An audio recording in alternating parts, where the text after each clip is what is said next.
And we're back. Welcome to episode 253 of No Direction, the No Direction Network's Pathfinder news, reviews, and interviews podcast. I'm Ryan Costello. And I'm Jefferson J. Thacker, also known as Perram. The latest Pathfinder hardcover, Lost Omens, the Mwangi Expanse, bursts with so much amazing content. We're splitting our breakdown of the book in two. This is part one, and we are looking at new information about the setting, its people, its history, the geography, and we are joined by two of the book's authors, Allie Bustion. Hello, Allie. Hello. And Jabari Weathers. Hello, Jabari. Hi. We are super excited to have both of you on here and just really excited to be talking about this book. Despite any technical delays that are trying to keep it from happening, this episode is happening now. Right. We are on board. This isn't the Book of the Damned. We're going to push through it this time. Oh, you're not even supposed to say that name. Oh, sorry. That's the other book that, due to technical difficulties, we never got an episode on, but we refuse to let that happen for the Mwangi Expanse. We are very excited about this. Now, before we get into the book, we do want to meet you both as individuals and authors and find out how you got attached to this. This is a book with 25 authors, and so even though we'll be breaking down the entire book or as much as possible, I understand that basically every author only had a smaller chunk than we might be used to. So, Ali, let's start with you. And how did you get involved with Lost Omens, the Mwangi Expanse? That's a good question and probably has a very long answer. But take your time. I've been working in tabletop for a little bit. Wow, that's an understatement. But in the last couple of years, got to write for Paizo, wrote some stuff. Apparently it was good. Apparently people liked it. And I think I fit the theme of this book pretty well. So what's some of your previous work that you've done before coming into this one? The very first thing that I wrote was a Pathfinder Society adventure that I don't think anyone actually liked very much. Oh, was it a late first edition? No, it's for the second edition. Shadows of the Black Sovereign, I think. But I put jokes in there and like references, and I don't think people doing Pathfinder Society adventures particularly wanted it. But working on like lore books and everything, I really found like a niche that I fit into. So here I am. So you've been working with Luis and Eleanor? Yes. Oh, then you've been working on the best parts of second edition. And Jabari, how about you? We know a little bit about your background as a gamer, but how did you get attached to Pathfinder? So similarly, maybe a little bit convoluted answer. Misha Bushyaker, another one of the amazing authors on this book, reached out to me and said that there was a spot that needed filling on a few sections, and that she could put me in contact with Eleanor and Luis. And so I was like, yeah, I want to do that. This sounds cool. I trusted anything that you're putting me up for. And then that led to writing the two of the three sections that I worked on in this book. And then the third, Asibu, came later. So yeah, that's pretty much the succinct nature of things. And this was the first time that I had written for Paizo at all. And since then, I've been writing behind the scenes.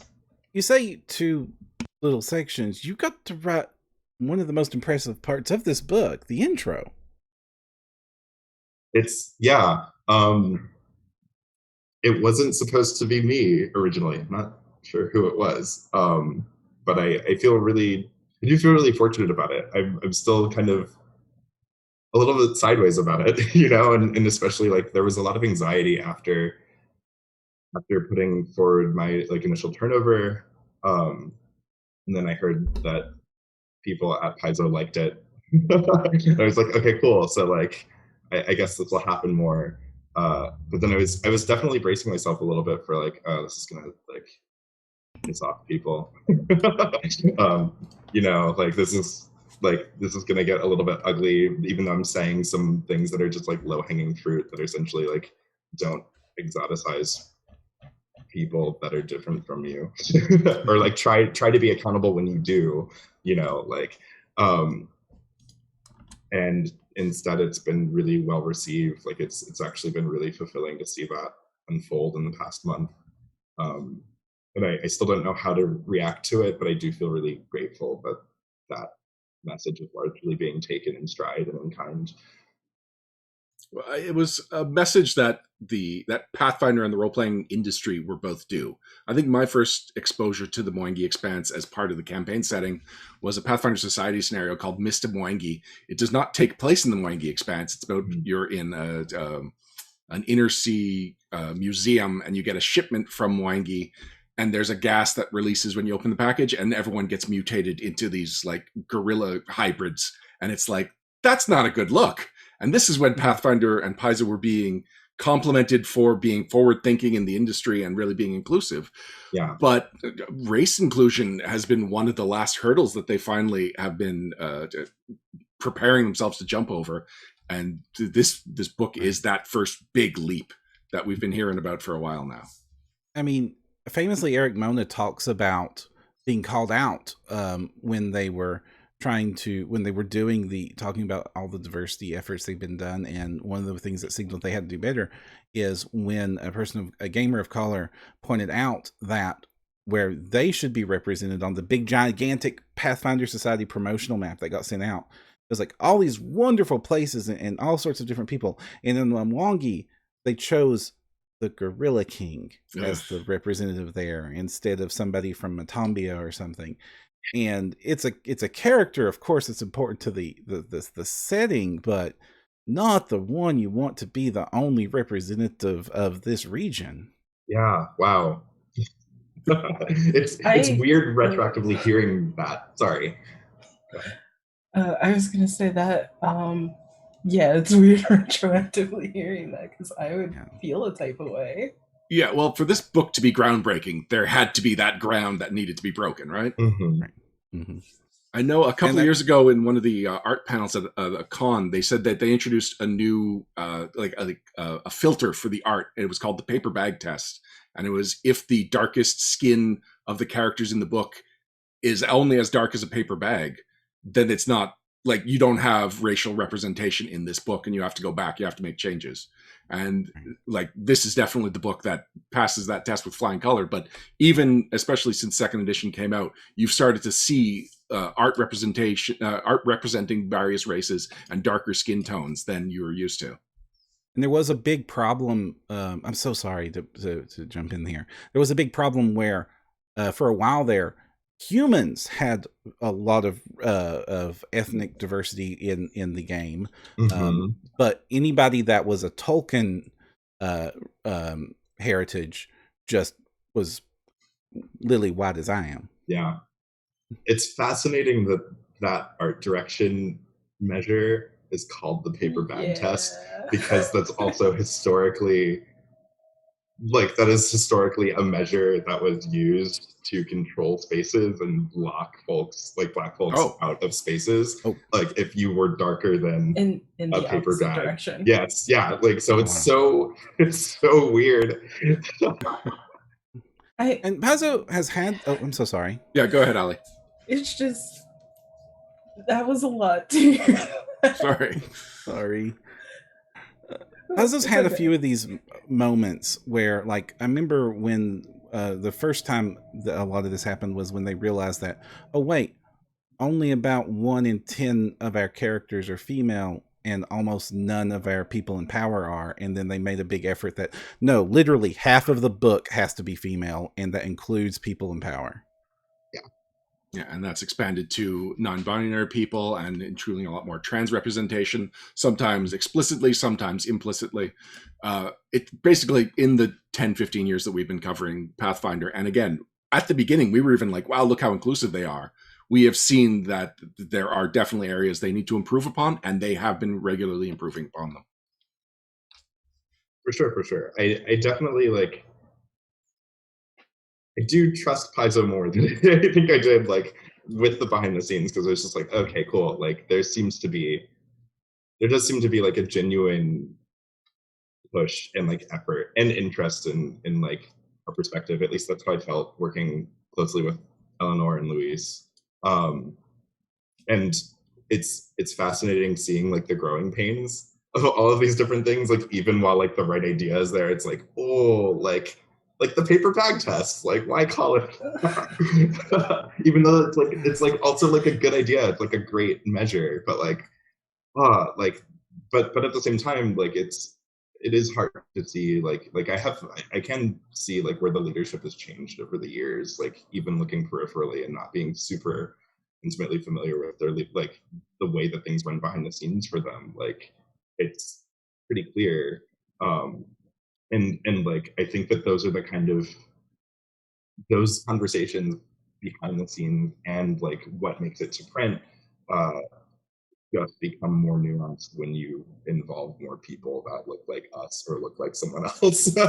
You know, like it's a complicated process.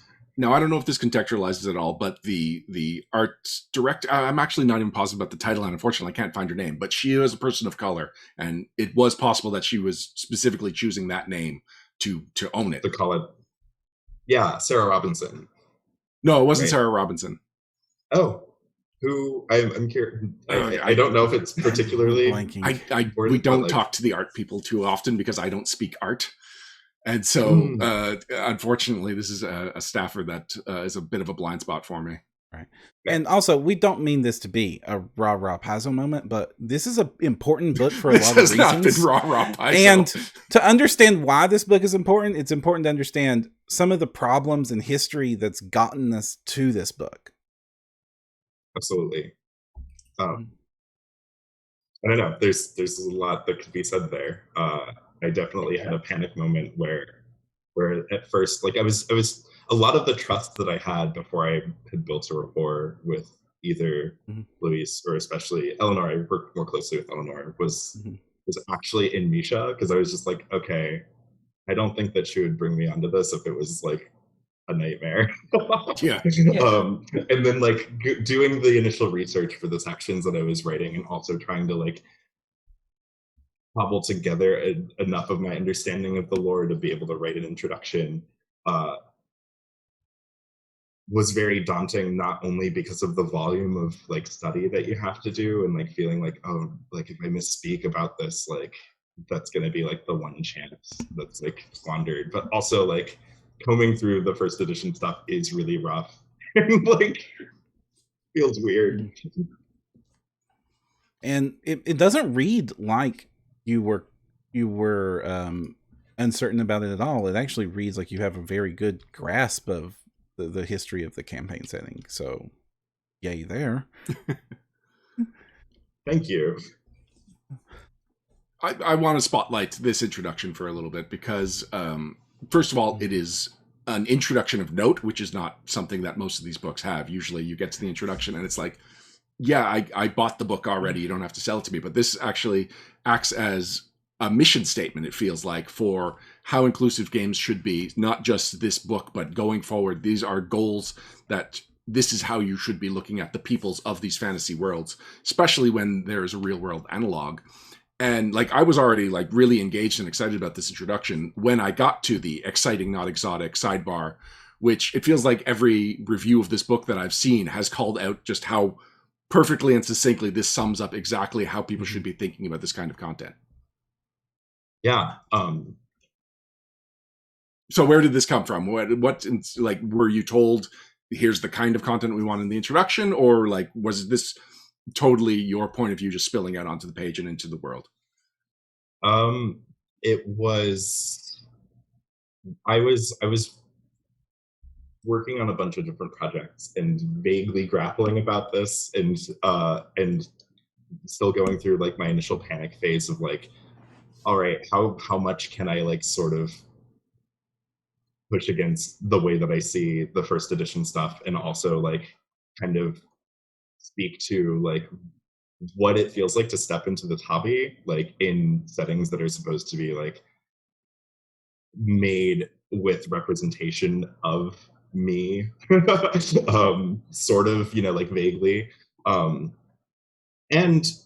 also like there was an aspect of me like calling myself out too, because you know, like the Mwangi Expanse, it pulls from South America and Africa, very like liberally, I'm not from either of those places.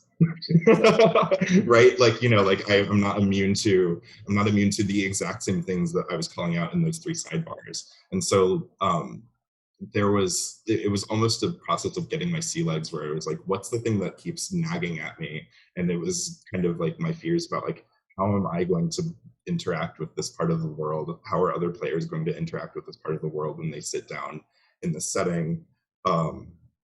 More than all the other stuff that the introduction does, which is set up like, hey, here's the really cool like specific fiction that's here. Like that was important. Like I want to get people hyped for that. But like those three sidebars I tried to use to like call out like, here's what this introduction is really about. Like here's the lens that I want you to carry into this. And like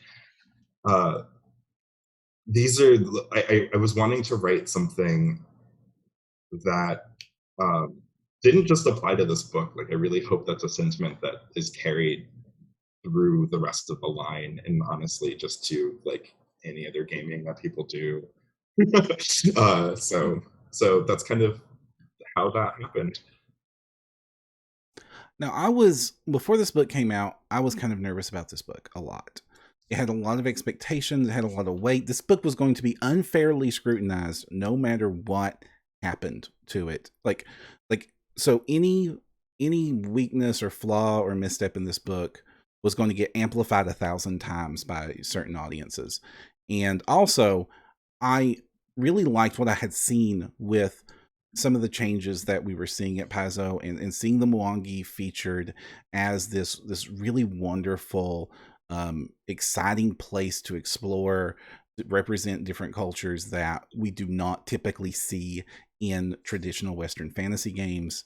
And I wanted to play more in here because I had loved my time that I have gotten to spend playing in Mwangi, but I didn't want to screw it up because I am not a person of color. I do not have I live in Kentucky.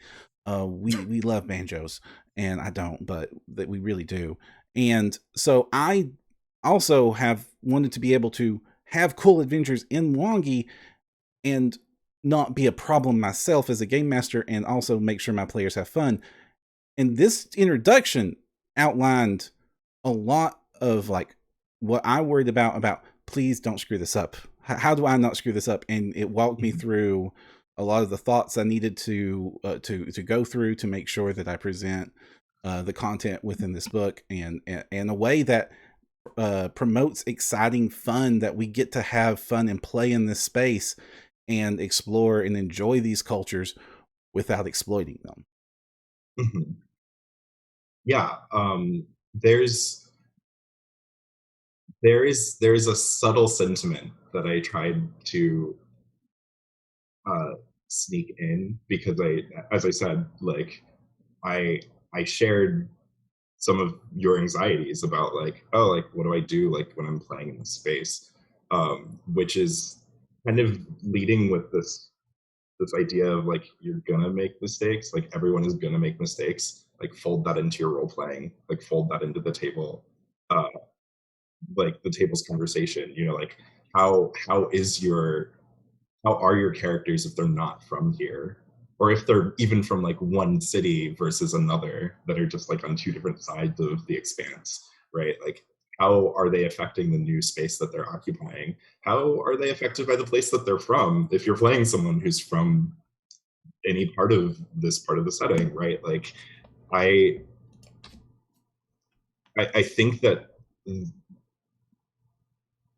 some of the harshest growing pains are this notion of like, we go into these fictional spaces and are just like, oh, like, you know, like you can't screw up here because it's a fictional space, it's made for our play, and you know, like it doesn't reflect like a real place. And like I think that's the point where things become really harmful. It's near impossible, I think, to explore a new place, whether it's in fiction or actually like going somewhere, like traveling, and to navigate it perfectly.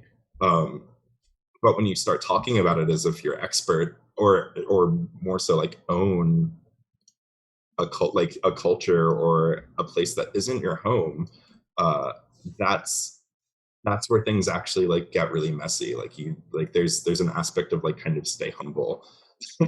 And like I like playing flawed characters in games. Like I think like it's a really interesting opportunity to like have someone who's like totally out of their depth culturally, that I can then with a table that, you know, is consenting to that like kind of conversation, right? Like someone who can like bring those tensions to the table, and then also like out of game also talk about like, this is how this manifests in my life, and this is how this manifests in my friends' lives, and like I do want to put a magnifying glass on it, and I don't want to lean away from this. That feels really valuable to me. So it's kind of this rally to own your mistakes, you know, like because there's just there's no way to perfectly navigate it, like, but you can always do better.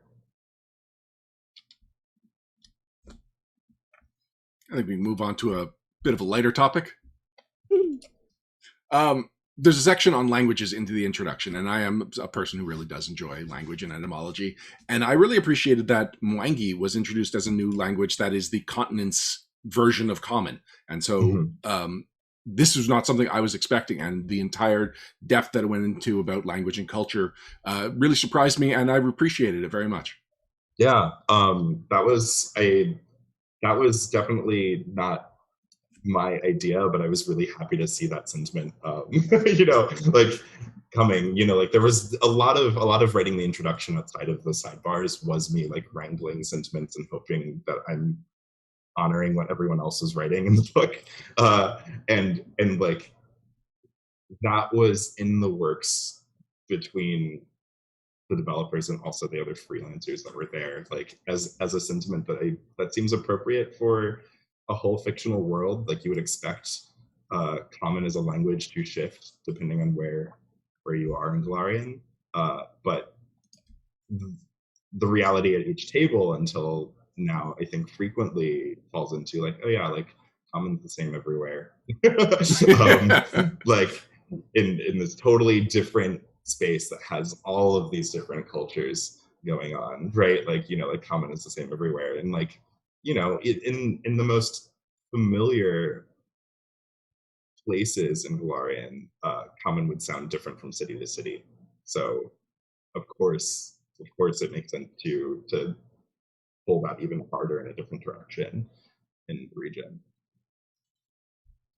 I also liked that you definitely mentioned how dialect rich it was going to be here, and it does a lot of the world building like right off the bat, where you talk about let me see here, I'm gonna get some of the names wrong here, Calda, which peppers it with some with forgotten words, and I forget who you mentioned it, but there's another dialect or region where they enunciate every single syllable and introduce other words from outside of other parts of Galerion into it, and how that helped contrast like how varied the cultures were going to be represented across this entire book, even in something as simple as not even simple, but even as something as unexpected as the language chapter, doing a lot of the world building work right away. Mm-hmm. This is I think this is one of those spaces where like trying to speak to that idea and translate it, it was just like thinking really hard about like, okay, well, like how do I experience America, right? Like you know, like if I go to the Bronx, like with some friends, like a lot of people are going to sound like very similar to me and very different from me, and I know a lot of other people who will like look through the TV and then be like, I don't understand what you're saying. And the reality is that you do, but but like you know, the same language can sound totally different no matter where you are. In a mode of speaking, you know, like the idiosyncrasies of English here in America versus wherever else in the world, and versus just here in the States, like it varies widely. So pulling that into a fantastic context just seemed like a very natural step, and also a really fun one for the sake of role playing, right? Like that's I think that's that can be like a very colorful invitation to kind of hint at where a player character is from, and like, starts getting people to like think outside of just like what's the accent, and like like thinking about like like what's prioritized in your home, like that's going to be reflected in the speech that you're using. Yeah, so locally, because I'm from Montreal, which is an English part of the French part of an English country. Mm-hmm. And so there is a lot of like language idiosyncrasies. And so one of the things that we say because like as an Anglophone, people are like, oh, but like your French is, or your English is so good. And it's because I think in English. Mm-hmm. Like the Francophones think in French. And that is a main difference between like, regardless of what language you're speaking at home, it's the language of your thoughts really defines the language that you are and the culture that you're attached to. Yeah. Now, before we leave this section, and I want to give Allie some spotlight because she has been so patient, so thankfully, is that you also had the task with two of your sidebars of setting expectations of the kinds of stories and adventures that players are going to be encouraged to have here. So can you go over like what are some of the what are those? Like what kind of stories did you want to see told in a setting like this? The multi-layered question, actually. Sorry. No, it's a really good question. Because it hits on a lot of different notes.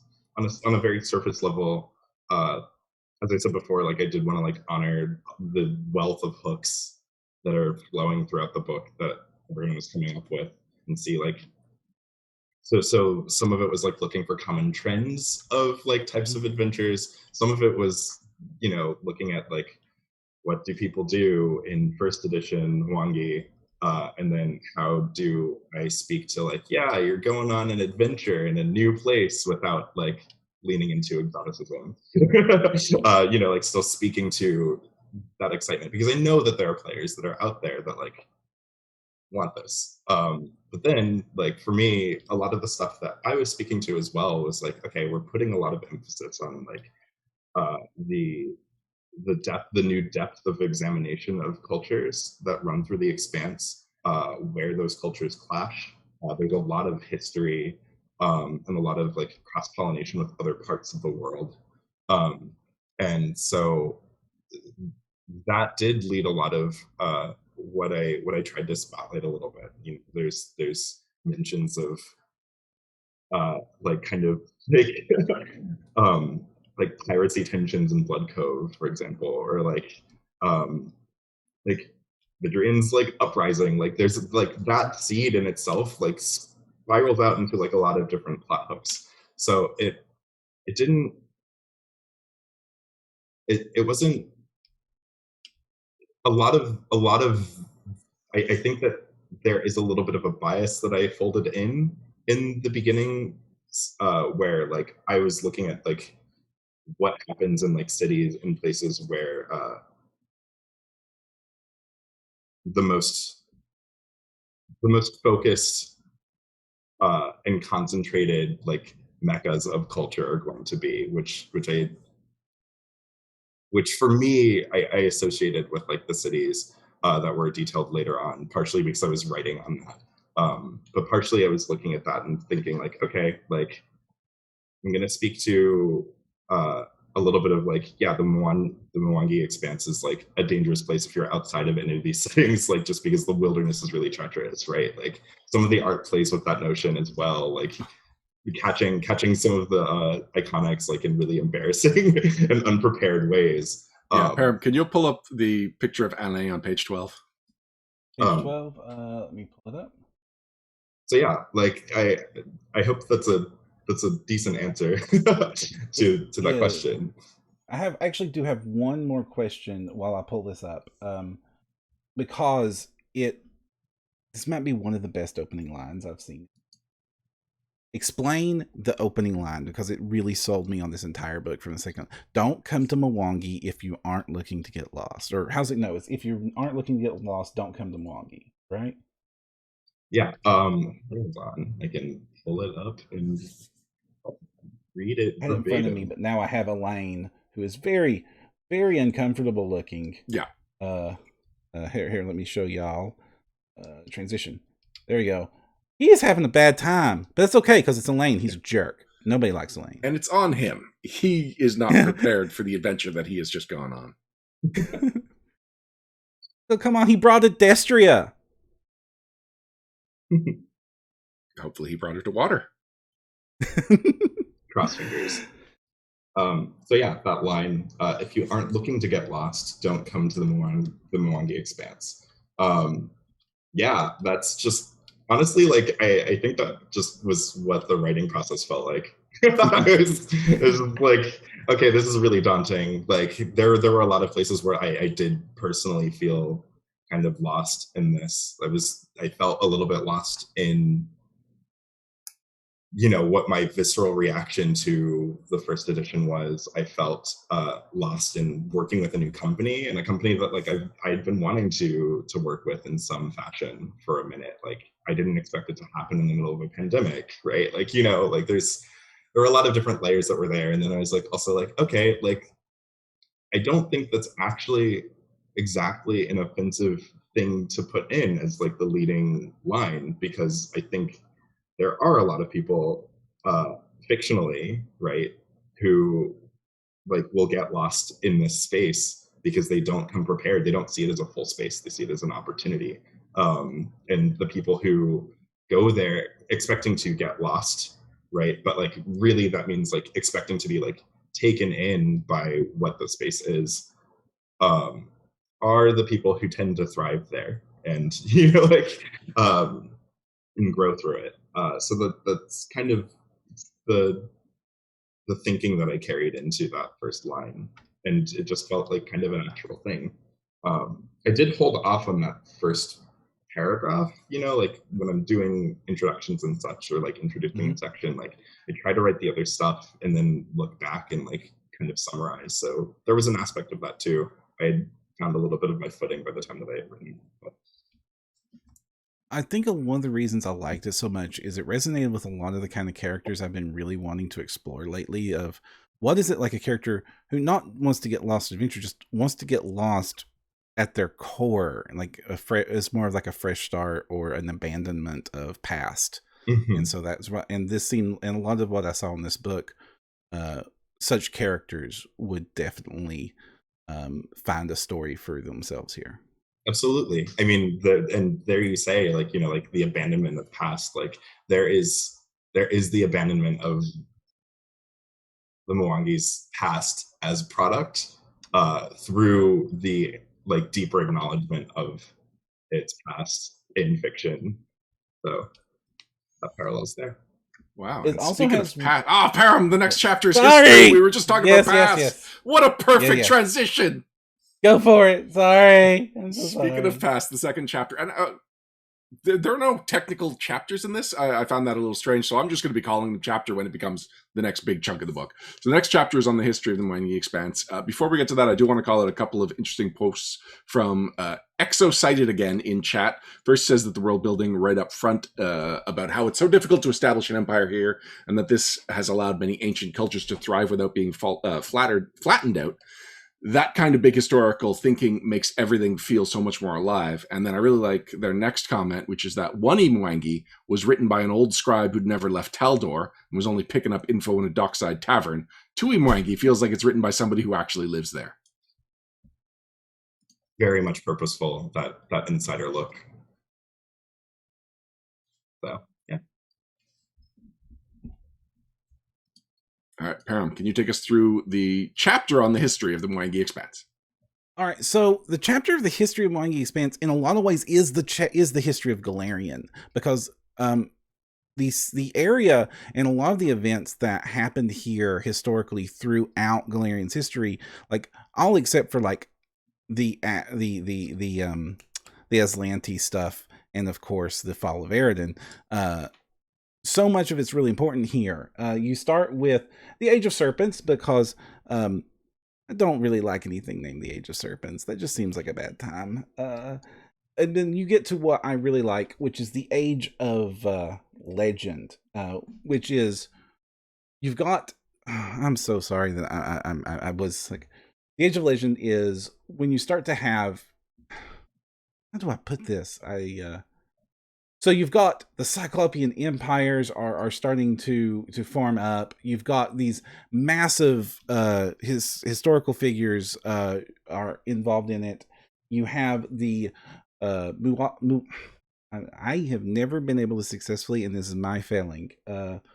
Muangi Elves are getting established in this region, and this is important to understand that elves in Galerion are aliens from a different planet, and their bodies literally change to adapt to their surroundings, and so they are some of the they look like their surroundings because that's how their physiologically their species functions here. And I don't know where I was going with that, but I think it was important to note that elves are weird in Galerion, and they play a big part in Muangi, because Muangi is the area where Earthfall was coming, and some of the elves made some bad choices and went underground, and then we have Second Darkness happens because of that. But the Muangi, they stay here in the Muangi, and they ride it out, and they protect the elf gates. Some important spoilerific stuff with Age of Ashes is happening here involving dragon gods that I don't want to spoil too much of Age of Ashes, but there's a very big important reason that the elves need to watch these gates so that bad dragon god stuff doesn't happen. That's why there was so much dragon content in this book. Yes, it's Age of Ashes happens here. And this, and in the end, this is where that starts. And then, so they get established here. They have their part where they establish their city and their nation here, and it's one of the most enduring. It's one of the oldest parts of Elven culture that still makes it through all of Galerion's history when so much Elven culture falls. But the Muangi, they're basically the oldest, most original line of Elven culture in all of Galerion, because they rode out the Earthfall, which is big asteroids are coming down. It's going to blot out all, like, it's what we basically the Ice Age is happening, but in Galerion's terms, it also means horrible demon stuff comes with it, because of all the demons happen a lot in Galerion whenever anything happens, and especially here in Magambia, not Magambia, but I'm having a moment. Sorry. There's a lot. Mwangi. In the Mwangi.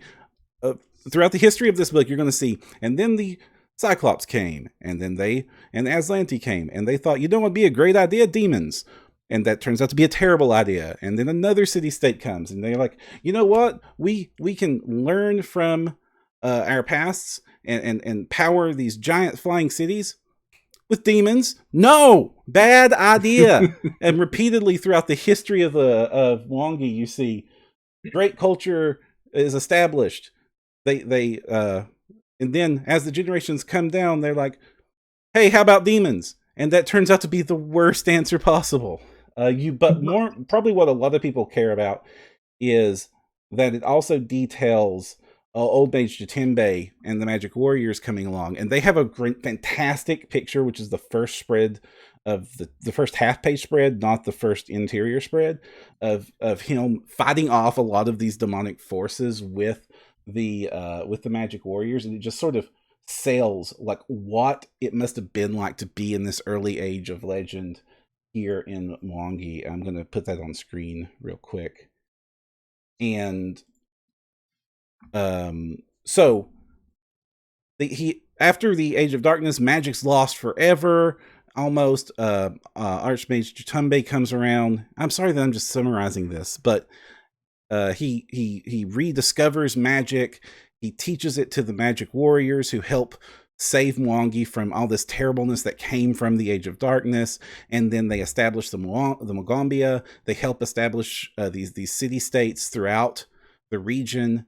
And it's like this whole concept of what if a history of a region was not dictated by the power hungry and the greedy, but by a group of people who knew that an area could only be healthy with strong community and helping each other. And that defines everything that's presented in the Mwangi Expanse here for the civilizations that are quote unquote on the good side are still doing it well.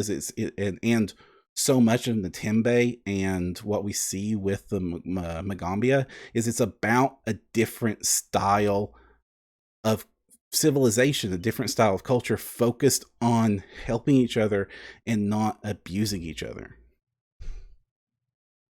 And I'm sorry for the rant. No, it is a really important theme of like having a bunch of different spaces that are defined by collaboration in the Commonwealth. Through knowledge, especially, it's not just a material thing that's seen in particularly on Taboo. But yeah, that's a really exciting recurring thing that also gets contrasted in negative ways in certain spaces. So, and that brings us to the people of the Muangi, which was absolutely my favorite section of the book, and it's almost overwhelming just how much information we got about the different cultures, the different civilizations here. To put it in context, this is a gigantic book. It's 300 pages long. This one section is over 100 pages long. 107 pages.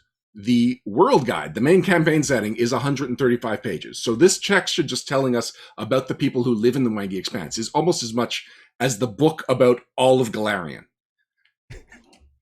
And I am so happy to say this because it doesn't just go into the different human cultures, which is what I was expecting, but it also really defines the more fantasy ancestries and gives them a variety of different cultures within it. That's long been one of my complaints about any of the setting material, is that here's how diverse the humans are, and here's a dwarf. And the dwarf is, whether he's from this country or this country, he might be like an Arctic dwarf, and he'll have physiological differences, but somehow the culture never penetrates the difference between dwarves. So reading this book over, second edition has been good for dwarves, but this book in particular, the dwarves and the elves and the orcs and the halflings, really just everybody but my precious gnomes got a lot of attention and a lot of chance to shine as just stand out. And I don't know if I want to go on a rant as much as Perram did about every single individual culture, or if we're going to do some highlights. Actually, let's focus on the ones that you all worked on. Allie, remind me, were there some of the cultures that you had your hand in? Like half of them. Okay, great. Yeah. Also, this is the we love Allie's work section. Great. Yes. Thank goodness. Sorry, I felt so bad, but not addressing Allie's work up until this point because the intro was just so amazing. I had to give it the love, and this section is also so amazing, and it deserves all the love. All right, so Allie, if we could start with the humans. I did not write any of the humans. Oh. All right, well this then, is a personal preference thing, but I just find humans really boring in fantasy. I've heard that argument, but we've actually got some pretty interesting humans here, and I like that we start with the Bekyar, which they've got a line. Oh yeah, the Bekyar people have a complicated place in the Mwangi Expanse, and then it starts talking about how they're tall and talks about their hairstyles and stuff. It's like, all right. And then it eventually kind of jumps at us with so they're the ones that have been dealing with the devils, and they've been making a lot of infernal pacts, and they're the ones that really brought that, those outsiders, those devils, into this section of the world. And it's like, oh, now I understand their complicated place in the Mwangi Expanse. I mean, being tall is really complicated for me because people are tall and I'm not. So. But yeah, burying the lead with some of the people that live in the Mwangi Expanse is just okay, oh. Ooh. So I also enjoyed there was the who were the descendants of the Chilaxians? Oh, the Sargovans. That I think that they actually were given a little more sympathy than I was expecting for the descendants of the colonists, and that was actually kind of their point in the story, that these are the people that are not really welcome here. They do not belong here, or at least their ancestors didn't belong here, but now they've descended from these people who forced themselves into this area, and they're a couple of generations in, and it's really gave an interesting psychology to how they got here, what their place is currently, and how the other cultures regard them. So, the Sargovans they stood out, and I was not expecting them to. But getting past the humans, I'm done with the humans. Let's get on to the elves. We're all done with humans. So the elves have been fractured into 3 main cultures. We've got the Calijay, and feel free to correct me for anything I'm getting wrong here, because these are... I can give you my pronunciation. Please do. I wrote Do you have the best ones then? I usually go with Calijay, and Iguijay. Okay, I wasn't sure if the J was going to be pronounced more like a Y. So Calijay, I don't know how I got to them, Calijay? but that's where I landed. No, the Ekujay, they appeared in Age of Ashes. Were you also involved in their appearance there? No, I wasn't. I got like a little bit of really fairly small bit about the Iguijay. And it was like, okay, now spin this into 3 completely different cultures and detail them. Highly detailed them. It was a lot. And then I looked back at things in Muangi, and that was a lot, especially because it was last summer, I think, when we were writing this. Yeah. So it's just like, cool. I'm sad looking at Twitter. I'll close Twitter and open Twitch. Oh, I'm sad looking at Twitch. Well, I might as well do some work. Oh, okay. I'm just sad. But yeah, so, the Calijay. Let's start with them. Yeah. So when the Mualajay elves split off into 3 factions, the Calijay kind of hermited themselves. Is that an appropriate term? Yeah, that's fair. Okay, yeah. So they separated themselves from most of the population, and they focused on. Let me double check my notes here. They trust in otherworldly powers. Is that a fair summary? Why don't you take it from there? So for the Mualajay, it was they had dealt with mostly devils for a very long time. So where the split came from had to come from what they were dealing with the most often. So the Calijay in particular said, if we work things right and we try to understand better what we're working with and what potential tools we can take from other outside. They don't have to be devils. They can be other outsiders. And everyone else was like, no, you can stay here. This is your house now, but we're gonna go. So that was my core part of their split, that the Calijay said, we could use this. And everyone else said, do you realize what happened the last time someone said we could use this? That's kind of what I like about them, is because so many of the other you're right. So many of the other people in Mwangi was like, this is a good idea. It was a terrible idea.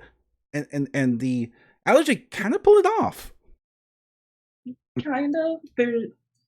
I left room for any future adventure path something going horribly wrong. That is something I appreciate. They don't come off like these are the evil elves of this section. No, it's like these are the ones with a complicated history and a complicated relationship with some outsiders. Yeah, that's definitely what I was going for.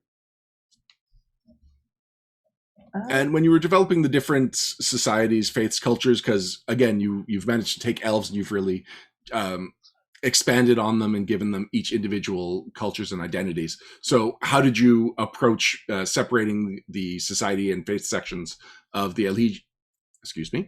Calijays from the other 2 cultures of elves? a lot of it grew from like the original schisms. Like, well, if they believe that like especially death, which is a thing that I think I wrote about for every group of elves.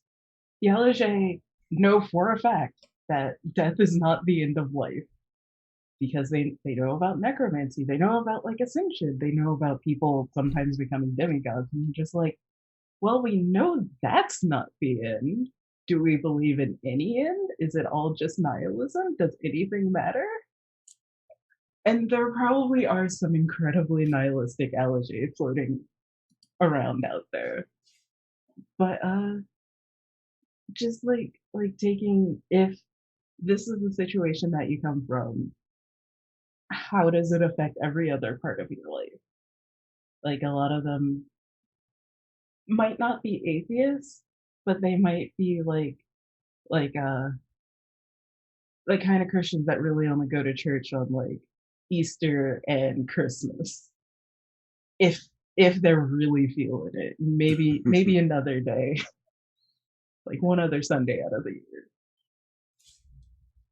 But yeah, just like they're relatively pragmatic. A lot of them travel a lot so that they can collect lore, especially the lore on demons, which in turn makes everyone that was like, we don't think this is a great idea, Calijay, they can be like, well, now we know everything about demons, so you have to come to us. Sorry. Now, That's not a strong argument. Such a flex, though. One of the interesting things about the Calijay are the family masks. Can you tell us a little bit about the Calijay and the relationships to masks? I actually don't remember because I wrote this a very long time ago. Oh, no. I'm curious, how long ago was it? I'm always fascinated by how long ago books like this get made.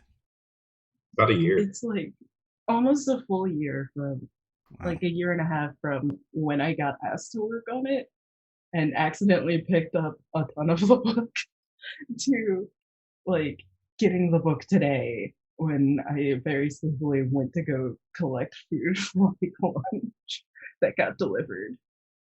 I'm sorry, you say you accidentally got a chunk of the book? I thought I was asking for like preferences. And I was like, I would like to read like these sections. And they're just like, cool, so you got off this section. I was just like, what? I got all of it. I guess no one else went to work on them. I won the lottery. I got every section I picked. Allie, can I maybe ask your word count on this book? Or would that be? Hold on, wait. I recently opened it in word count is, that's a character count, not a word count. 29,064 words. That's a book. Yeah, that's a whole book. Novel. I have never written that much ever in my life. 10,000 words killed me. 10,000 words is easy now. Wow. There's that. Just reinvent elven culture and write an entire novel and everything's easy, right? Yeah, I guess so. So a compliment I have to give you about the elves here. You have made the elves more defined and a more interesting culture than all of Keonan and Elves of Galerion have for all other elves. Like, these are now the best elves. Sorry, not sorry. Never be sorry. I wrote things that I would want to play. Like, specifically elves that I would want to play because I like playing elves a lot. Well, if I could highlight the Akujay, what I really appreciated was that when I first started playing Dungeons & Dragons in high school with 2nd edition, and I had not read Tolkien, and I was not reading campaign setting stuff, so I just had the rule book that said, here's what elves are like. This is exactly what I pictured elves like, that they were just like these, how did I describe them here? They stayed behind to fight the Great Darkness, they were ambushers, they were really focused on tactics, and they just seem like they're the most heroic, and even if they're a little in over their head, they are doing everything they can to be the people that like the shining light in the area. And I basically, anytime I want to play an elf from now on, the first choice I have to make is it going to be a Kuche or not? That's fair. Yeah. It was a lot of like, what if you're just always the big bad hero? Well, not bad, but like, what if you're always the big hero every time? And sometimes people know about it, but usually they probably don't. And you just keep going no matter what. You're like Sam and Dean in Supernatural, but much better. There was a point in Elven history with the Akuje, which one of the reasons that sells this and why you've done such a great job with it, where there's this really big bad thing that I don't want to spoil for reasons that's happening. The big bad showing up. We could bail. We could go and be elves on Castorval and our society would survive. And the Akuje are the ones that are like, no, we're going to literally sacrifice all of our heroes, turn them into awesome magic weapons, and save the entire world. Intense. It's very like, I had to give a reason, basically. And like I had to make it feel as big as it should be. Because like in my researching, I like had the tab open. It's like, well, this is supposed to be from the age of, I think it's from the Age of Legends. Mm-hmm. So, with something that's like really, really big, with something that like would be a Hollywood movie blockbuster, maybe have 5 sequels eventually, and that's what I landed at.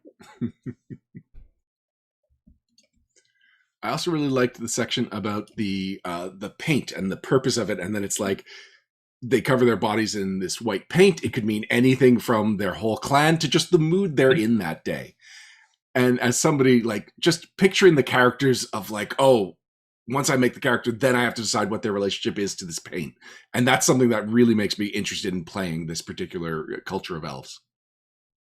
That one's easy. I just really like makeup and like tattoos.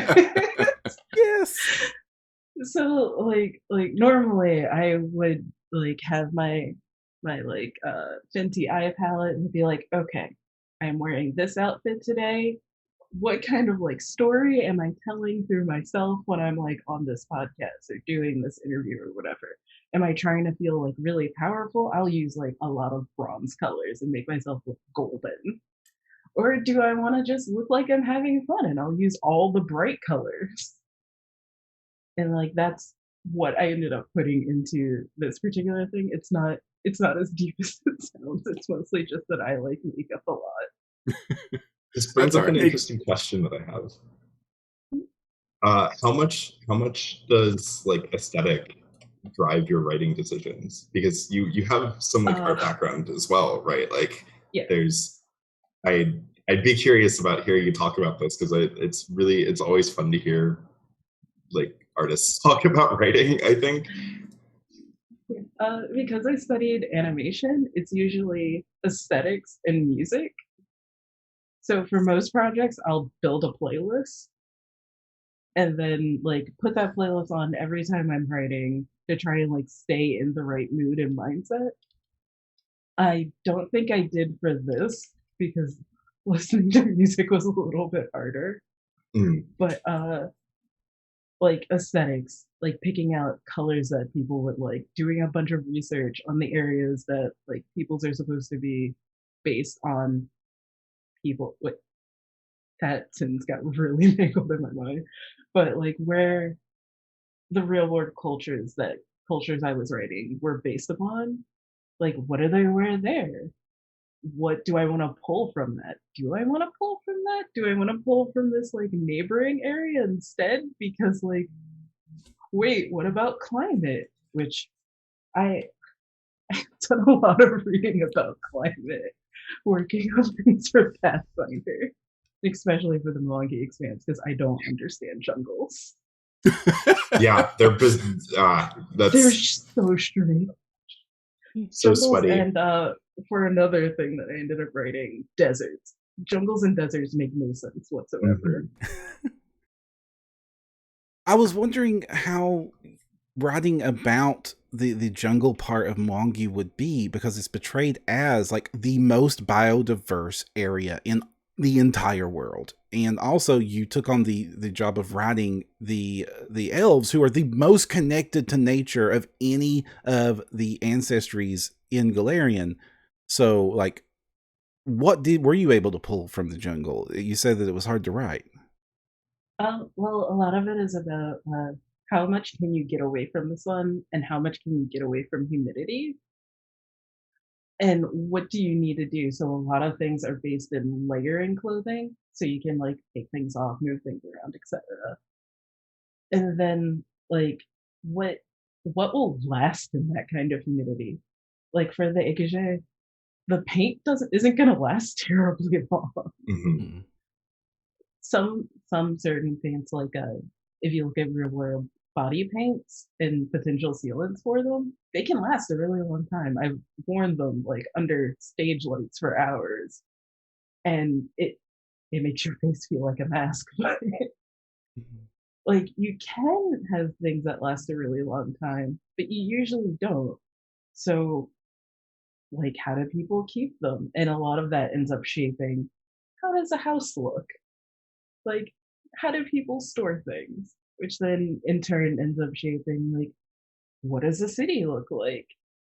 For the Calijay in particular, writing the circles, figuring out like, okay, jungles can have clearings. That's a thing that like Google and Wikipedia have told me are possible. So when I have this group of people that does a lot of like training and constantly trying to better themselves so that they're better prepared for the evil that they know is coming. I don't think I spoiled it. Yeah, I didn't spoil. I know. Like, would they have a space set aside for that? Of course they'd have a space set aside for that. It might also be like a trek to try and get there. Like, considering all of that, once you finally get to it, from how long does makeup last in a very humid environment? They just world building. Hashtag world building. Well, the other thing from the Calijay that I really appreciated was the section on the Calijay soul, and how they see it as 4 different aspects of themselves: the physical body, their heritage, what were the other 2? The individual personality and taste, and the enigmatic part of your soul. And then it describes like when they're indecisive about something, it's aspects of their souls in conflict. And it was just fascinating and philosophical and deep, and it just came out of nowhere, and I was just like really drawn into that. I'll be really honest, I'm not entirely sure how I got there. I think I did some research into the humors, and it was just like, okay, I don't care about that. I'm gonna throw it out. That doesn't work here. You're just one of those casual geniuses. Yeah. Sometimes I just write things at 4 a.m. and it's real good, and sometimes it's real bad.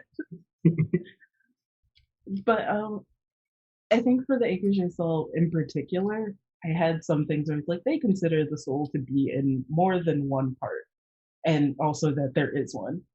It's like, okay, so what makes up a soul? Well, the soul is what a person considers to be themselves. What parts make up a person?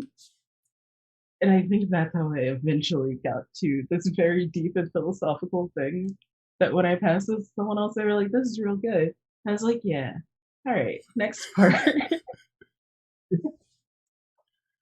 Wrapping up the elves, we have the more philosophical of the 3 cultures, the Calijay, who believe that the ancient evil they are long prophesied to fight against is actually within themselves. Yeah. It's another part of the, like, where does the schism come from? In a much smaller group is like, maybe we're actually the baddies. The schism was inside of us all along. Basically. But then it's like, so then we have good intentions. We know we might be the problem because there seem to be problems wherever we go. How do we fix that? which then became like meditation, thoughtfulness, and like reading into that without going into the mommy wellness blogs. I liked how they keep up an oral tradition that by not writing their stories and their histories down, they're like basically flexing their minds and making sure that they are always as sharp and in onus to their history as they can be, and they take it upon themselves as a responsibility to keep the entire lore of their world and of their culture going for generations. That also came from them being in the jungle. Paper doesn't work well in jungles because it's so damp and so humid. Like if you use ink on it, the ink will probably run eventually. Which is also why the Calijay have everything in cold storage. Like all of their papers, all of their writings are all in cold storage or on stone. So like oral tradition makes sense in a jungle because you can't really easily make paper and ink that will work in a jungle. So you just tell each other your stories and you repeat them enough, you remember them, other people remember them. There you go. History. You are making me want to reread the whole book with just like these new things in mind and just like the context that you're bringing to what inspired a lot of these ideas, because that is fascinating. That is a really cool, really insightful. I learned that by reading a lot of books in the bathtub as a kid. I kind of really love the origin stories of all your expertise that is enriching this. That also explains why the Akujay, you mentioned that they really value art, but they express it through like record trees and stone shaping. Just because paper's hard. Yeah, paper's a problem. It really is. Which, like, if you talk to any librarian ever, they will just talk your ear off about how big of a problem having things on paper is. And if you talk to like certain modern artists, they'll tell you the same thing about like plastics. Like there's a whole generation of art from the 70s that's just slowly decaying because it was all made in plastic. Mm-hmm. That's a thing I try to keep in mind. Next up, we have our first dwarves. Did you write the section on the, I want to say, Mbeke? I didn't, but I started reading it and I was like, oh, that's cool. I wish I wrote this. Yeah, I got to make sure that I didn't. I was like, this is really cool. This is something I would do to make dwarves cool. So if I opened the book and it was one page and that page was the first page of the Mbeke, I would have been satisfied. This is an amazing piece of writing. It's talking about that the dwarves just kept climbing up and they got to the surface and didn't know that the sky wasn't the next roof of a cave. And so they just kept climbing until they punched a hole into the plane of air. And all the people in the plane of air are like, what are you doing here? Like it's this fun, fascinating section. And it was like, I love that it starts as this is the story the Mbekes tell. And then it goes into the actual history of like, there's probably some embellishments. This is something that's more verified fact. But like immediately I was in love with these dwarves. And I expected to like at least one of the dwarves that was outlined here. It's the one that we've kind of seen a preview of with the like technicolored beards. That's the next dwarves, the Taralu. But the Mbeke, like right from the start and then their relationship with the cloud dragons, it was like, it was just so fun and interesting. Believe Mariam Ahmed or Ahmad is behind the Mbeke, if I recall. Can you pass my compliments on to them? I will pass your compliments on to them. They're really weird and cool. That section in the Mbeke dwarves. So yeah, like I appreciate a good mythically spun thing. It's something that I am challenged with. And it felt so appropriately dwarven, and also it doesn't make them look great that they thought that the sky was another roof of the cave, but it's still like really interesting and really gets into their head of who these people are, that they're just so bombastic that they just climbed until they got through. I like that they succeeded. Yep. Yeah. And then, who was, let's see, there was a wind spirit that tried to blow them away, but it's like, they're dwarves, they're used to worse than that. And then a genie tried to bribe them, but he's like, this doesn't compare to dwarf quality treasure. Until finally a cloud dragon is like, why are you even here? And then through conversation, they realize their mistake. Like, this is not even a very big section that I keep quoting, but I love it so much. Yeah, it's just this is a Wendy's meme, but dwarves in high fantasy, and it's great. Next up, we have the Taralu. So we've seen art of the Taralu before we knew who they were, and that is the art of the dwarves that have these bright, colorful hair and beards, and we didn't really know what their story was. We didn't know if that was natural. So we did get a little more information about them. First of all, Allie, is this one of your sections? No. No? Okay. Oh. What's your next section, Allie? Okay. The Sango, which I will probably be very sad for. Oh. Okay, well, the Sango is the next section. Actually, Perram, can you call up the art for the Sango? Yeah. It's halfling art. Of course I'm going to show it off. All right. So in the banner on the first page, I was like, well, that doesn't look like a halfling.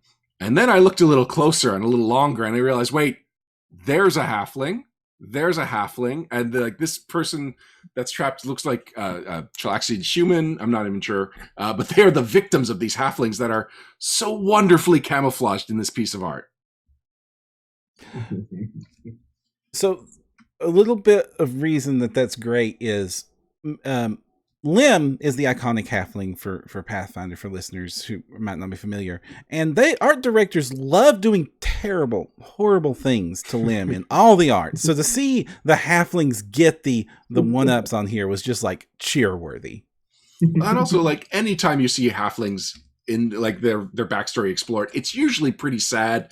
Bad things are happening to them. So for the Sango halflings to be like almost the spirits of the forest, they are so well camouflaged, they will follow you around if you are in their territory, helping you if they think like this person's all right, but they have no idea what they're doing. So they help you against some of the natural predators, some of the natural hazards, and they might even bring you into their culture.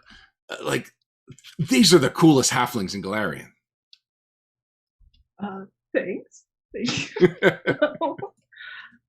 I based a lot of that on experiences that I had. Like, I grew up in the suburbs, but I grew up very close to the city. So if you go into like the wrong neighborhood sometimes, you'll notice like, oh God, someone is following me. I feel someone following me. And then they might tap you on the shoulder and be like, you look incredibly lost. Like, you're not from here. Do you need some help? Or they might just like let you go and see what happens. And if it's not too bad, they'll probably it'll just be like, oh, shame if anything happens to them. I'll pray for them, kind of thing. And like that's the Sango, like moving through the jungle. If they see you like you're like an adventurer hauling a bunch of treasure, they'll just be like, ooh, I'll just gently guide you this way, maybe back to where you came from. And if you don't go and give it back, I mean, I'll pray for you. That's it. That's all I got for you. But, now, with the Sango, you made them mainly nomadic. Yes. I just really like the idea of like the wanderlust of halflings being a part of their culture really, really integrally. Because, I mean, it makes sense. Halflings are supposed to be these people that love to like travel and go out and see the world, or end up at the complete opposite end of the spectrum where they never want to go out of the house and they're kind of shepherds. But like, if you want to travel the world, then why isn't it the thing that you always do? And that's what the Sango halflings do. They just travel around the jungle. They get to know it. I didn't realize it at the time, but I put in a lot of like Native American farming techniques that they do, where they'll cultivate plants along their roots to just like, all right, we'll come back here in like a couple of months, a year or whatever, and we'll have some more food that we'll gather up and take with us. on down the road. I also appreciate the inclusion of the fighting stick and the stick fighting technique. Just because I'm a fan of Nightwing and Daredevil, and just for whatever reason, just a small stick that you swing around is a really intriguing weapon to me, and it's just something that's been missing from the equipment chapters of previous books. It's actually because I realized I was like pulling a lot from Caribbean culture. So I talked to my friend Brandon, right, the Rising Tides on Twitter. I was like, "Hey Brandon, can you tell me about some cool stuff?" And he's like, "Have you run into stick fighting yet?" I was just like, "Excuse me, have I run into what?" And he's just like, "Yeah, look up stick fighting." I would not suggest looking up videos if blood bothers you or like injuries and welts. Don't do it. Can I look up a stick fighting exhibition? You can. There are a lot of different types of stick fighting that happen both in the Caribbean and Africa. Watching a fight is mildly terrifying because it's still a stick, and like fencing rules don't apply in stick fighting. You will still go for the head. You'll go for like the knees and incapacitate people.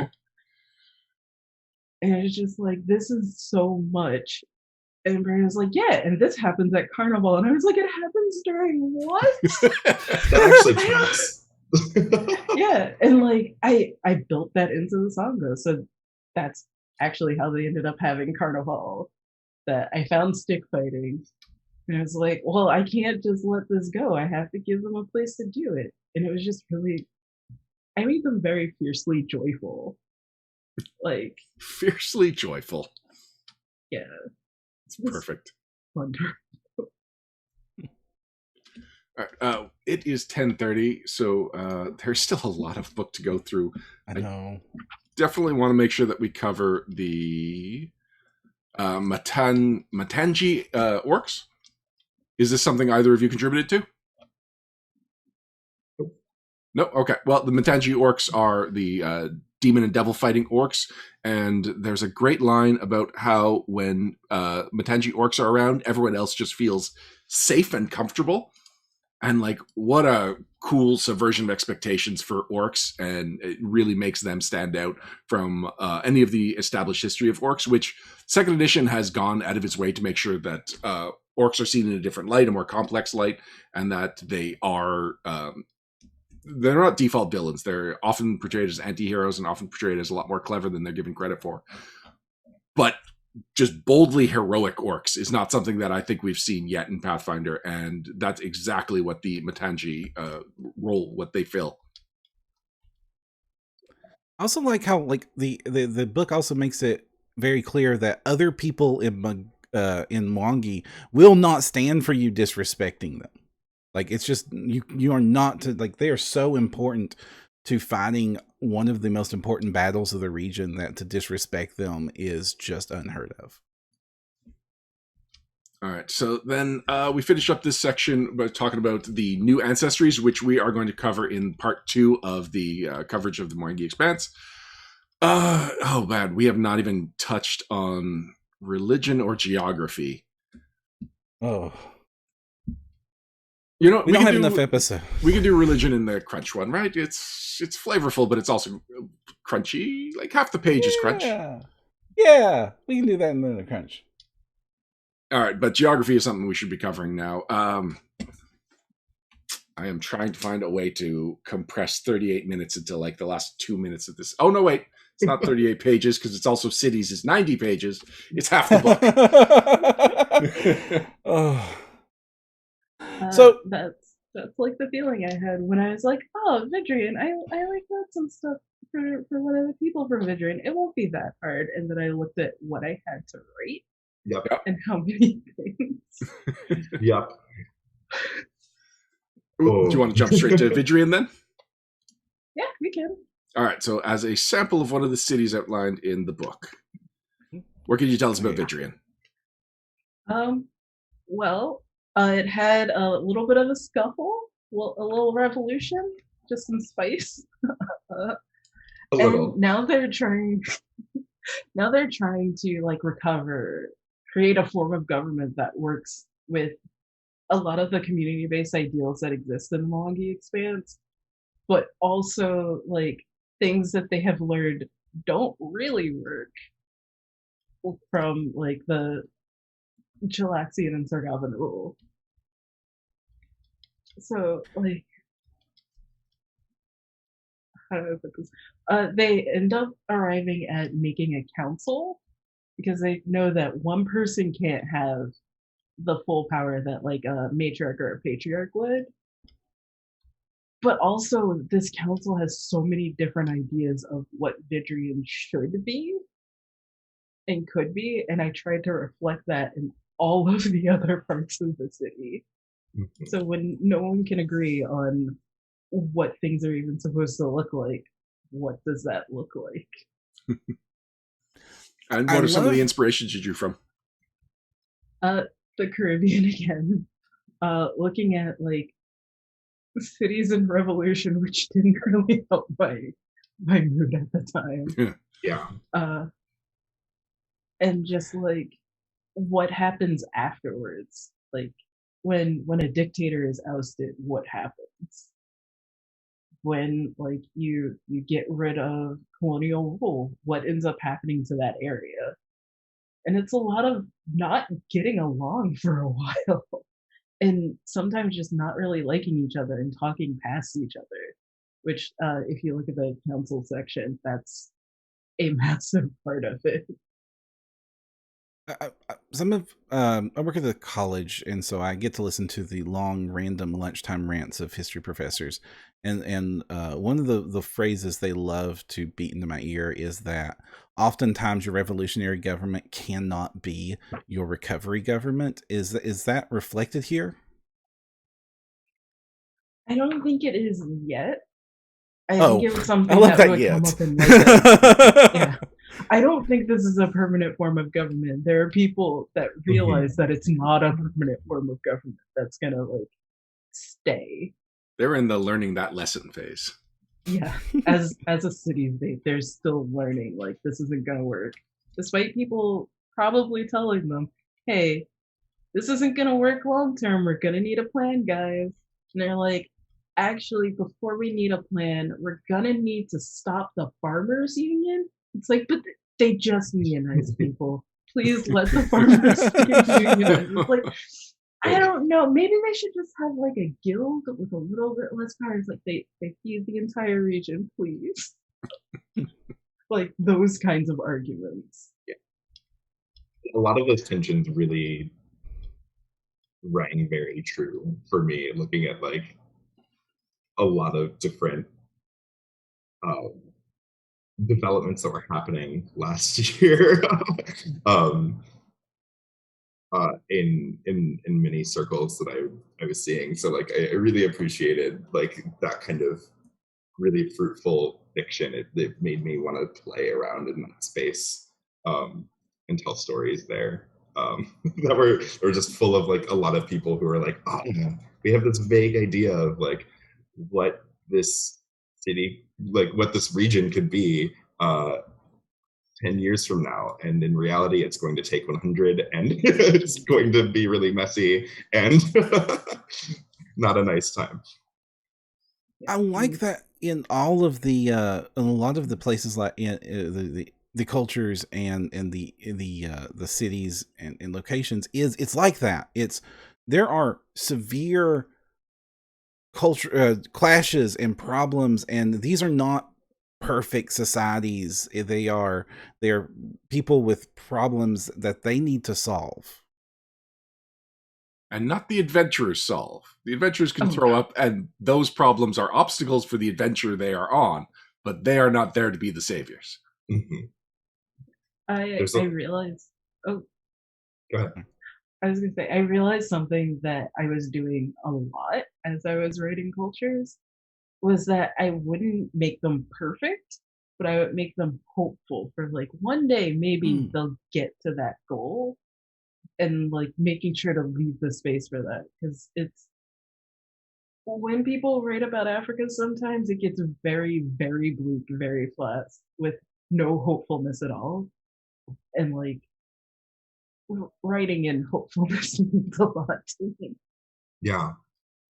And like that is a very like Western way to lend Africa too. Like it's not all bleak. It's very strange to have so much Western media that's like, let's go to the colorful lands of Africa, which is all one place, because it's so fascinating, but also everything's terrible here too. Like not fun. So we are at our time. Is there any last takeaways you have from the books, from your experience, hopes for the future of what the Pathfinder campaign setting will look like now that we've got a fully fleshed out Mwangi Expanse? Jabari, it's been a while since we've had a good chunk from you. I would like to answer second. Okay. All right. Allie? All of your Konrasu are non-binary by default, and you can't change that because I wrote it and I said so. Wow, hard agree. I have plans to play a Konrasu monk coming up. Because we're going to get into this next episode, but the Konrasu are like, they are great. It's a great combat ancestry. I was not expecting that from the, globe of cosmic light that animates a tree. Yeah, I'm just interested in, speaking of the like kind of frictions that exist across the geography of the Expanse. I'm excited for all of the like capital letter ticking clocks that are problems that are strewn throughout. And I'm really excited to see like how players kind of grapple with some of the problems that really do kind of outpace the span, like the capabilities of a party, and like how they kind of come to terms with that. So it'll be interesting seeing the stories that emerge over the next year. Well, I want to thank you both for coming on. This was one of the deeper interviews we've had, and I really appreciate that. I don't know if you two were quite expecting which direction we were going to go with this, but you both gave incredible insight into this book and into just how Paizo has evolved and how the product they're releasing is improved because of it. So thank you both for that. Before we let you go, why don't you tell us where we can find you on social media and plug any projects that you want to spotlight, starting with you, Allie. Hi, I'm Allie Bustion. You can find me on most places on the internet as Mad Perrot. That's MADPIERROT. I'm on Twitter, TikTok as Lamad Perrot because I couldn't get my normal screen name. Itch, I'm on DriveThruRPG. The next places that you will be able to find things that I've written are the Strength of Thousands adventure path, where I helped write the first book part. I think it's very fun. And last note, on page 91, if you look at it, that's my grandma. Oh, nice. That's my tribute to her. I gotta put this Wow. Yeah, that's it. Nanazella, be nice to her. Will do. All right, and Jabari, where can we actually? Let's wait till Perram shows the art because we don't want to miss. We don't want people to be distracted by Nanazella's art while you're trying to plug where people could find you. She's so cool. All right, where can people find you online, Jabari, and what are you working on that people should be paying attention to? So you can find me. I'm Jabari Weathers. You can find me on Twitter mostly at Goblin Princet. So that's Goblin and then PRINCETE. Also, you can find my illustration stuff at goblinprincet.com. I have the Paizo related things that I'm working on. There's something that I can't talk about, but I can talk about the Free RPG Day adventure that will eventually be out. That actually takes place in Ntambu at the Magambia. So like that's going to be really fun. And I also I recently helped work on a Starfinder adventure path in Horizons of the Vast. So yeah, I'm a ways away in that. I think that adventure path just started releasing, but hopefully you enjoy my segment of it. Excellent. That's also very exciting that you've already got several more projects lined up, so this won't be the last we've seen of you. I want to call out that you are both fantastic artists, and it had a little bit of a behind-the-scenes panic where Ryan was feeding me the guest names to put on the art. I'm one of KD's graphics designers, and I was looking you all up so that I could, find things I needed to help promote, and mainly headshots. And I was like, Ryan, we made a mistake. They gave us the artists. Yeah, we asked for authors. Their art is great, but we're a podcast. What are we going to do? It ends up you're both. Before we go, I am curious. Yeah. Allie, do you have art in this book?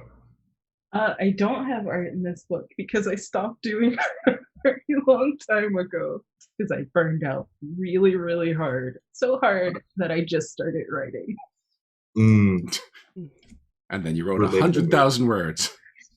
Yeah. Don't burn out again. I guess in a couple of years, you'll burn out as a writer. You'll start being a musician. I've tried that. I am terrible. Brilliant writer, though. So yeah, well, let's hope. Agreed. Let's hope you don't burn out, because I really want to read more. All right, Perram, I think we're about ready to wrap things up. Moving on to the shoutouts. Indeed. Did you tell our guests that the on-air goodbye is the also official? No, I didn't. Oh, no, I didn't. This is gonna be a really rough edit.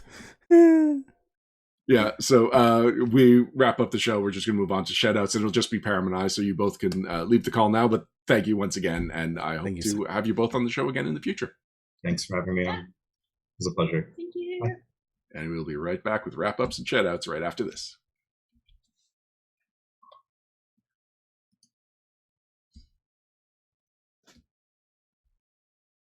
Wrap-ups and shoutouts. Wrap-ups and shoutouts. Wrap-ups. Wrap-ups and shoutouts.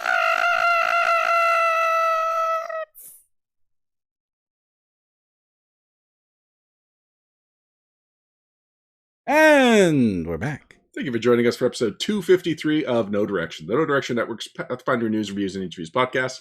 Before we go, we want to bring your attention to some exciting things that we've come across, starting with a network shout-out. A couple of items that came out since the last episode that I want to bring people's attention to. One of them is the latest episode of Presenting, which features Liz Liddell. She used to be a designer on the Pathfinder design team, was an editor at Paizo, including being a freelance editor, and ends up just a fascinating person who has dabbled in a whole lot of different media and was really just a fun interview. So Presenting is John Godak's interview series, and Liz has moved on from Paizo. She is working at Wizards of the Coast as a story editor on Magic the Gathering, which they talk about there, because even that title is kind of confusing, so they go into that.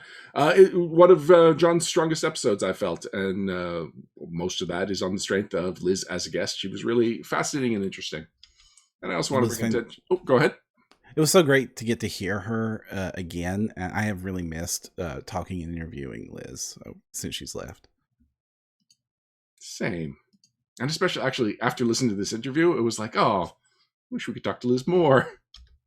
She was such a true fan from the beginning, and when I showed up for the Starfinder launch and got let in early to the Paizo booth, and then she was completely decked out in Helm-made cosplay and of Starfinder art, and I was just like, this is wonderful. And it's just she was something special. She still is something special, but she's not at Paizo anymore. The other No Direction Network content that I want to shout out to is the latest the latest installment of Fox's Cut. Blah. All right, let me take a sip and see if I can get through a sentence. The other piece of No Direction content I want to bring attention to is the latest installment of Fox's Cunning, which is Dustin Knight, Kasuda Warlock's blog. He found a piece of art by Matteo Brizio, which is a Sherlock Holmes-looking individual, and yet elements of their costume are just discorporating into bubbles. It is a really interesting piece with really great use of colors. I believe it's watercolors. And so Dustin created content for the Bubble Alchemist and Bubbleology. It's just basically, he looked at that and he said, like, I need to make Pathfinder rules for this piece of art. He got in touch with Matteo and made sure he was allowed to use the piece as long as he properly credited the artist. And so that's what the latest Fox's Cunning is. And it's a fascinating piece. Like, no one would have come up with the Bubble Alchemist or Bubbleology for the Investigator had it not been for this amazing piece. And it was just cool seeing the inspiration process and seeing what it drew and just coming up with really fantastic and magical options for classes that don't often get the out there concepts like that. Right. And this is why I'm really glad that Dustin is getting more and more work in Pathfinder, writing content for Pathfinder 2nd Edition. You're going to see Dustin's name a lot, and that's for good reason. And this article will give you a taste of why. Not a very soapy taste, but you'll love it anyway. I have one more shout out, Perram, but do you have anything before I get to it?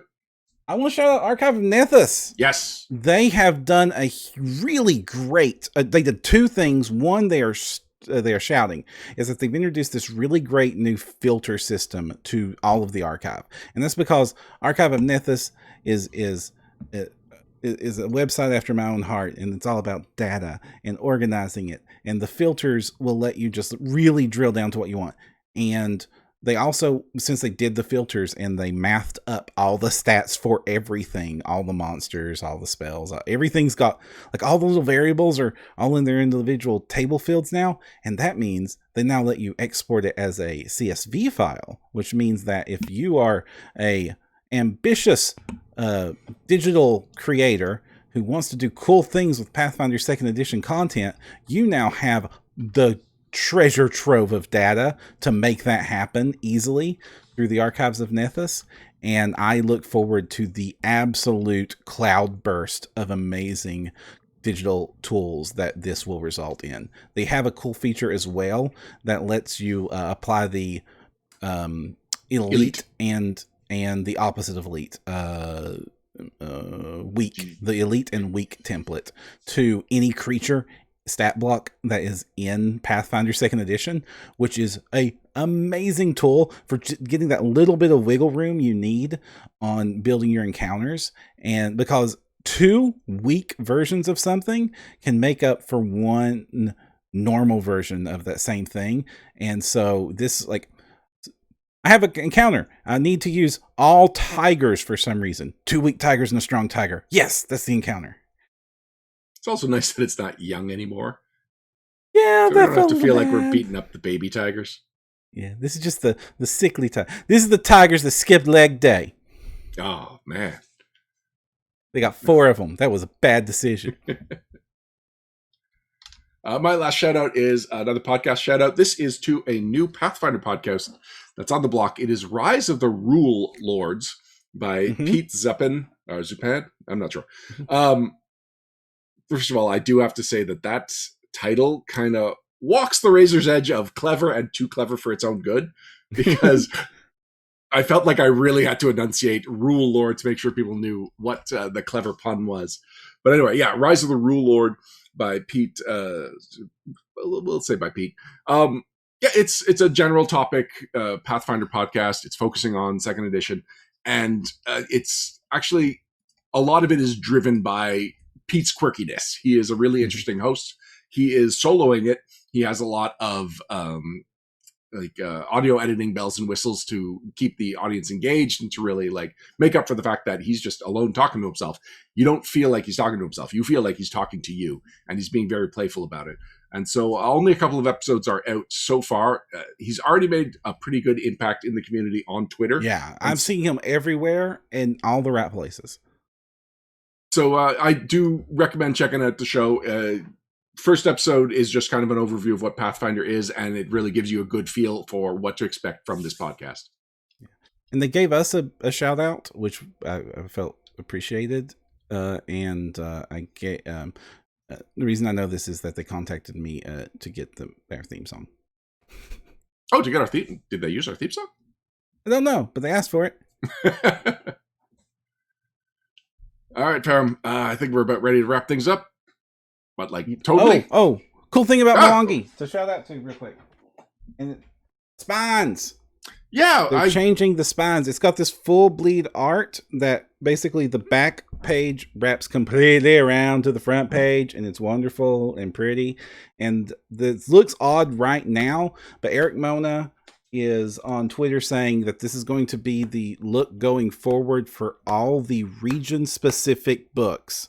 If you remember, the Lost Omens campaign setting divided Galerion into distinct regions. Well, each of those regions will be getting their own standalone book, and this is part of the copy treatment. So this will be the new normal for that section of the book, and they will look good together on a shelf. So what I thought that tweet from Eric meant was that, like, when you line them all up, you'll get like a map of Galerion or something. Like each sliver is a puzzle piece. And so when I was looking at it, it's like, no, it's not. What are you talking about, Eric? Now I understand. It's that when I put that on my shelf, it's going to look strange because the other spines are just a solid color, right? Right. Solid color with dressing, whereas this is a piece of art. Okay. Now I understand. Yeah. Now it would be cool if they did go full like Nintendo Power, and if it was actually Nintendo Power and it was just Mario across the spines. Right. Yeah. It would have to be something that they could plan ahead. And that could, like, because, you know, you would need 10 books to complete an image. And I'm sure they don't have the next 10 Lost Omens, like, region-specific books planned. Anyway, it was all just a misunderstanding, and now I get what it's supposed to be. Sidney Warlock does the quote, "You'll understand when Absalom comes out." Yes. Yes. And I have to wait for Absalom to comes out to teach Eric how to play Kings of War. Oh? That's a conversation that's happened. So it's mostly joking, but yeah. At first I was trying to figure out the connection between Absalom and Kings of War, and the answer is Eric is very busy. Yeah. All right. And actually, I was going to say the until next time, but no, Perram, what are we doing now? Because right after every episode of No Direction is the after show, the Private Sanctum. And if you want to participate in Private Sanctum, it is for our patrons. You can go over to patreon.com/nodirection and pledge in at the $5 level or higher, and you will gain access to a special section on Discord just for y'all. And one of that is after each episode of No Direction, we go over there and hang out with our patrons and give them a little bit of an after show that's directed by whatever the patrons want us to talk about. That's what we're going to talk about. And it's become one of my favorite parts of the week. Until next time, I'm Ryan Costello. I'm Jefferson J. Thacker, also known as Perram. And if you want to find the path, you need no direction.